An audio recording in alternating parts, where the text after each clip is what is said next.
Яңалыклар вакыты үз эшен башлап җибәрде. Студияда Алсу Нуриева. Исәнмесез? Мы встречаемся в сложное время. Бюджет өлкәсендә эшләүчеләрнең хезмәт хакы артачак. Гарючебыз инде 2нче елга җитәрлек алып куелды. Язгы кыр эшләренә әзерләү агросәнәгать оешмаларының төп бурычы. Азнакай балалары тырыштылар. Азнакайда олимпиадаларда җиңүчеләргә грантлар тапшырылды. Россиядә социаль түләү, пенсия, яшәү минимумы һәм бюджет өлкәсендә хезмәт хакы артачак. Бу хакта видеоконференция режимында ил президенты Владимир Путин Россия Федерациясе субъектларына социаль-икътисади ярдәм чараларына багышланган киңәшмәдә белдерде. Чарада Татарстан президенты Рөстәм Миңнеханов, вице-премьер Марат Хөснуллин, Россия президентының Урал федераль округындагы тулы вәкаләтле вәкиле Владимир Якушев, Мәскәү мэры Сергей Собянин һәм башка төбәкләр башлыклары катнашты.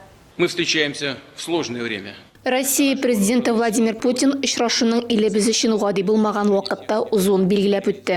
Безнең кораллы көчләр Украинада һәм Донбасста махсус хәрби операция үткәргән катлаулы вакытта очрашабыз. Исегезгә төшерәм, 24 февраль иртәсендә аның башында минем тарафтан ачыктан-ачык бу гамәлләрнең сәбәпләре һәм төп максаты аталды, диде ул киңәшмә башында. Нашим людям на Донбассе, которые в течение почти 8 лет самыми варварскими методами, блокадой, крупномасштабными карательными акциями, терактами и постоянными артиллерийскими обстрелами подвергались настоящему геноциду. Көнбатышка көчле һәм суверен Россия кирәкми, анда аны көчсез һәм бәйле илгә әйләндергә телиләр дип искәртте Путин. Да, многие страны в мире смирились давно уже с тем, чтобы жить, согнув спину и подобострастно принимая все решения своего суверена, заглядывая подобострастно ему в глаза. Так живут многие страны, к сожалению, и в Европе. Но Россия никогда не будет в таком жалком и униженном состоянии. И борьба, которую мы ведем, это борьба за наш суверенитет, за будущее нашей страны и наших детей. Мы будем сражаться за право быть и оставаться Россией. Примером нам мужество и стойкость наших солдат и офицеров, верных защитников Отечества. Көнбатыш илләренең Россиягә каршы кертелгән санкцияләре, Россия акчасының төшүе бәяләр артуга китерми калмады. Моны һәркем күрә һәм аңлый. Президент билгеләп үткәнчә, бәяләр үсеше кешеләр кеременә җитди бәрә. Шунда исәпкә алып, Владимир Путин якын арада барлык социаль түләүләрне, шул исәптән пособиеләрне һәм пенсияны, хезмәт өчен түләүнең минималь күләмен һәм яшәү минимумы күләмен, шулай ук бюджет өлкәсендә хезмәт хакын арттырачагын хәбәр итте. Арттыруның төгәл күләме президент кушу буенча министрлар кабинетында исәпләнәчәк. Даже в текущей непростой ситуации по итогам года нам необходимо добиться снижения уровня бедности и неравенства. Это вполне реализуемая задача даже сегодня. Я прошу правительство и регионы сконцентрироваться на повышении этой задачи. Татарстанда хәзер хезмәт базарындагы вазгыять тотрыклы дип бәяләнә. Төбәктә яшәүче һәр эшсезгә мәшгульлек хезмәте 4 вакансия тәкъдим итә ала. Хәзерге вакытта Татарстанда хезмәт базарындагы вазгыять тотрыклы. Без халыкның мәшгульлеге шактый югары 62%-тан артык булуын күрәбез. Бу күрсәткеч ил буенча 59%-ны тәшкил итә, Идел буе федераль округы буенча 59%-тан аз гына артык. Шул ук вакытта Татарстанда эшсезлек дәрәҗәсе түбән, диде Татар информ корреспондентына Татарстан Республикасы хезмәт мәшгульлек һәм социаль яклау министры Эльмира Зарипова. Республиканың мәшгульлек үзәкләрендә 10 меңнән артык кеше рәсми рәвештә теркәлгән. Шул ук вакытта мәгълүматлар базасында 42,6 мең вакансия турында мәгълүмат бар. Гамәлдә без бер эшсезгә 4 вакансия туры килә. Эшсезләр арасында 70%-тан артыгы үз теләкләре белән эштән киткән гражданнар. Бүгенге көндә төбәктә эш эзләүнең уртача вакыты 3-тән алып 4 айга кадәр тәшкил итә. 18 мартта 9 сәгатьтә Әлмәт шәһәренең халыкны эш белән тәэмин итү үзәге хатын-кызлар өчен вакансияләр ярминкәсе үткәрә. Килүчеләр шәһәр предприятиеләрендә һәм оешмаларында буш эш урыннары һәм вакантлы вазифалар турында мәгълүмат ала. Ярминкәдә катнашучы предприятиеләрнең кадрлар хезмәте вәкилләре белән очраша ала. Шулай ук аларга хезмәт һәм мәшгульлек турындагы законнар буенча консультациялар тәкъдим ителә. Татарстан халқы газлаштырып бітіру программасы бойынша біршіған сұрауларын бірден қойнар линия аша бере алышақ. Ол 18 март күнні 14 сағаттан 16 сағатқа қадар Татарстан Иштимағи палатасының интернет қабыл итуі аша ұзашақ. Гражданларны газ үткәрі бойынша өзлерінің сұрауларын Татарстан Республикасының Иштимағи палатасының интернет қабыл иту бөлмесі аша 18 мартқа қадар алдан жібер алалар. Шолай қабыл иту күнні де 14 сағаттан 16 сағатқа қадар қойнар линия телефоны бойынша мүрәжағат итергә мөмкин. Оның телефонын сіз қазір экраннарығызда көресіз. Сұрауларға Татарстан Республикасы сәнәгать һәм сәүдә министрлыгы, Татарстан Республикасы хезмәт, мәшгульлек һәм социаль яклау министрлыгы һәм Газпром Трансгаз Казан хезмәткәрләре җавап бирәчәк. Татарстан президенты Рөстәм Миңнеханов агросәнәгать оешмалары каршында язгы кыр эшләренә әзерләнүне төп бурыч итеп билгеләде. Авыл хуҗалыгы хезмәтчәннәре якын арада барлык техниканы әзерләп куярга тиешләр. Әлмәт районы азык-төлек идарәсе мәгълүматлары буенча, бүген район предприятиеләре техникасының әзерлеше 90%-тан артык тәшкил итә. Теманы Рәдифә Нугманова дәвам итә. Татарстан Республикасының авыл хуҗалыгы һәм азык-төлек министрлыгы мәгълүматларына караганда, быел өлкә үсеше өчен 13,2 миллиард сум күләмендә акча каралган. Шуның белән бер рәттән авыл хуҗалыгы хезмәтчәннәре каршысында җитештерү күләмен 7%-ка арттыру бурычы да тора. Соңгы 2 елда республикада 7000-дән артык яңа техника сатып алынган. Бу бик әйбәт күрсәткеч. Чөнки заманча техника барлык эшләрне тиз арада башкарудан тыш сыйфат дәрәҗәсендә тотарга мөмкинлек бирә. Республика җитәкчелеге икмәк үстерүчеләргә бу елның уңышын 4 миллион тоннадан да ким алмаска дигән бурыч куйды. Мөһим максатларның тагын берсе минераль ашламалар әзерләү. 1 гектар чәчүлек җиргә ул 70 килодан да ким булмаска тиеш. Әлмәт предприятиеләрендәге запас гектарына нибары 26,3 килограммына тәшкил итә. Дөрес, араларында ашламаны җитәрлек күләмдә әзерләгән хуҗалыклар да, әзерләргә өлгермәгән хуҗалар да бар. Гарючиебыз инде 2 елга җитәрлек алып куелды. Яз башыннан язгы чәчүгә җитәрлек, аннан соң инде Алла теләсә льготный топливо булса, аннан мөмкин алырбыз күпмедер өлешен. Удобрение килгәндә инде удобрение тоже шулай 100% күләмендә алынып куелды.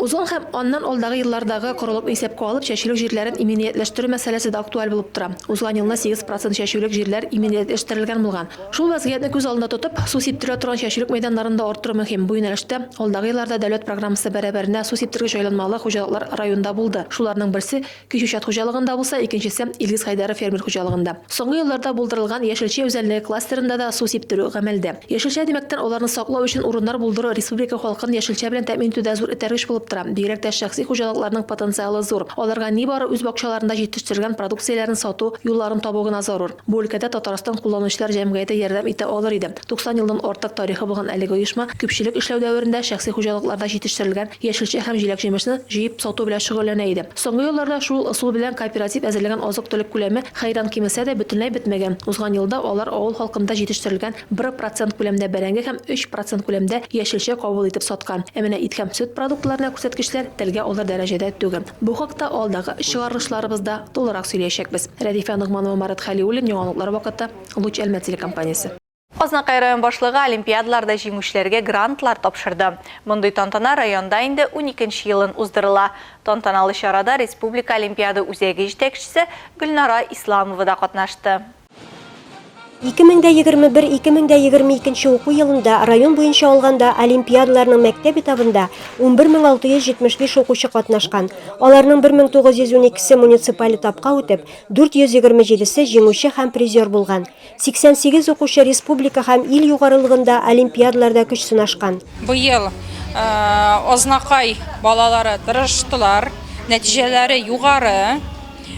Чөнки нәтиҗә булсын өчен мәктәптәге уку программасы гына җитми, балалар белән шулай укытучылар дәрестән тыш шөгыльләнәләр, ял көне дә шөгыльләнәләр, кич белән дә шөгыльләнәләр. Чөнки олимпиадага әзерлек ул мәктәп программасы гына түгел. Елдан-ел олимпиадаларда җиңүчеләр саны арта дип билгеләп узды район башлыгы Марсель Шайдуллин. Артты олимпиадада җиңүчеләр, шуның икесе региональный олимпиадада җиңүче. Бундай әле булганы юк әле. Шулай бит, шуңа күрә бик зур рәхмәт, бу инде зур уңыш безнең өчен, зур җиңү.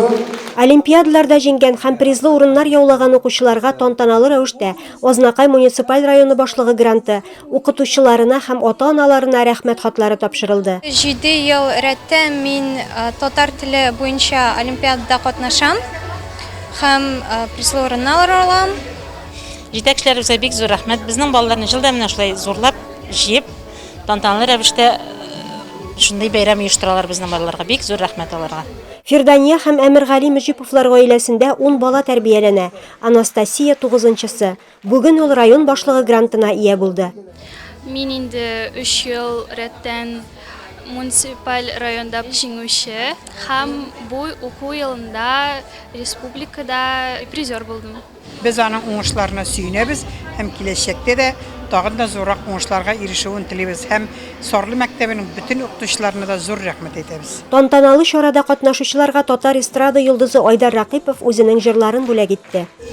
Бүгенге чарада Олимпиада нәтиҗәләре буенча район башлыгы тарафыннан барысы 49 грант тапшырылды. Илмира Шәрифуллина, Рөстәм Акбаров, яңалыклар вакыты, Луч, Әлмәт телекомпаниясе. Хәзер кыска вакытлы рекламага бүленәчәкбез. Аның артыннан ук безнең эфирда. Нурислам, какой ты молодец, ты всегда в автокресле ездишь, Нурислам? И пристегиваешься, да? Молодец. Алдан кисәтү ярдәм итәр иде. Планы на будущее попасть в Рубин, в Зенит. Яшь футболчыларыбыз Татарстанда беренче. Спорт ул дисциплина инде.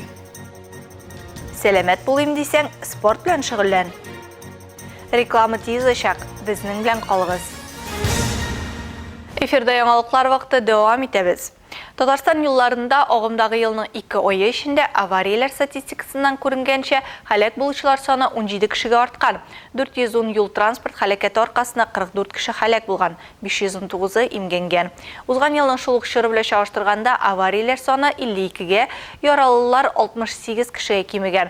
Мондый хәлне китереп чыгармас өчен ЮХИДИ инспекторлары аварияләрне профилактикалау белән шөгыльләнә. Нурислам, какой ты молодец, ты всегда в автокресле ездишь, Нурислам? И пристегиваешься, да? Молодец. Нурислам бабасы белән йөри. Ринат Валиев руль артында инде 47 ел. Кагыйдәләрне үтәүгә җитди карый. Куркынычсызлык һәркемнең шәхси эше. Ә җәза мәсьәләсе икенчел мәсьәлә ди ул. Өстәвенә машина йөртүчегә аның тормышы гына түгел, ә башка кешеләрнең тормышы да бәйле. Шул исәптән балалар да. Кайбер шоферларның безгә ерак түгел дип еш әйтүләрен гел аңламый. С одной стороны, для безопасности, с другой, получается, дорожное движение, чтобы происшествий не было. В соответствии с пунктом 22.9 правил дорожного движения. Юлда йөрү кагыйдәләре нигезендә 12 яшькәчә балаларны алга утыргычта, 7 яшькәчә балаларны артка утыргычта йөрткәндә махсус электрожайланмаларын куллану мәҗбүри. Соответствующих его весу и росту. Базарда автокреслоларның уртача бәясе 5-7 мең сум, штраф күләме 3 мең. Өстәвенә баланың һәр яшенә аерым урын кирәк. Яшь пассажир алардан башка йөри алган вакытка җиткәнчә ата-ана якынча 15 мең сум чыгарып салырга тиеш. Тик бу штрафларны гына урап узу түгел, ә бала гомеренең куркынычсызлыгын тәэмин итү бәясе.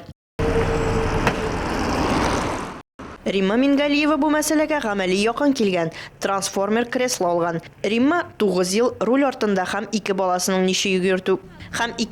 ничек йөртү мәсьәләсен тиз хәл иткән. Ну, когда младенец или, допустим, 1-2 года, 3 года, они хотят вылезти оттуда, и у них там несколько степеней защиты, ремни со всех сторон. Из-за этого я сделала именно в пользу дорогого, качественного. Бүген район юлларында бала куркынычсызлыгы урынына штраф түләүне өстен күргән автомобиль йөртүчеләр дә аз түгел. Балалар төп пассажир акциясе барышында инспекторлар 2 хокук бузу очрагын ачыклады. Аларның берсе баланы махсус җайланмадан башка йөртү, икенчесе административ җәзадан читләшү. Шулай ук акция барышында штраф түләмәгән машина йөртүче дә табылды. Ә барлык закон тыңлаучыларга юл йөрү кагыйдәләре турында балалар китаплары таралтылды. Оля Байрамалова, Тимур Туманов, яңалыклар вакыты, Луч, Әлмәт телекомпаниясе. Әлмәт футболчылары ел сайын узучы кышкы республика беренчелегендә җиңү яуладылар. Ярышның финал өлешендә безнең спортчылар Казанны тәкъдим итүче Рубин һәм КАИ Олимп командаларын уза. Җиңүчеләребез белән Лина Хәсән сөйләшеп кайтты.